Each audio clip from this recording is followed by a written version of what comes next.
Welcome to Luca is a Billionaire, where the only thing I invest in is your answers. In this video, I will explain how to make green pepper powder. First, select fresh, firm green bell peppers from your garden or local market. Ensure they are free from any soft spots or damage. Next, wash the peppers thoroughly under cool water. Then carefully remove the stems, cores, and all the seeds.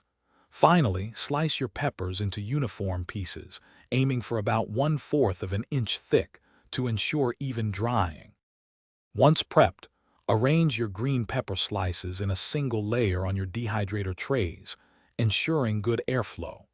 Set your dehydrator to 125 degrees Fahrenheit, or about 52 degrees Celsius, and dry for 8 to 12 hours until the pieces are completely brittle.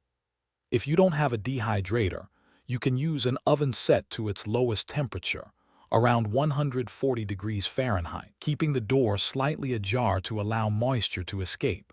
The goal is crisp, not leathery peppers. Hey everyone, if you're finding this guide helpful, please hit that subscribe button and give us a like. It really supports the channel.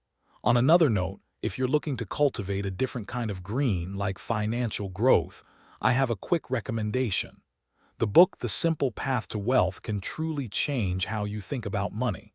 Check the description for the link to this book and other great deals. Now, let's get back to the video. After drying, let your pepper pieces cool completely.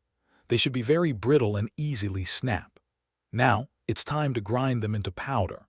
Use a dedicated spice grinder or a clean coffee mill for the best results, processing in small batches until you achieve a fine powder. Store your homemade green pepper powder in an airtight jar, away from heat and direct light, to maintain its vibrant flavor and color for up to 6 months. Thanks for watching and please subscribe. It's the best investment you'll ever make.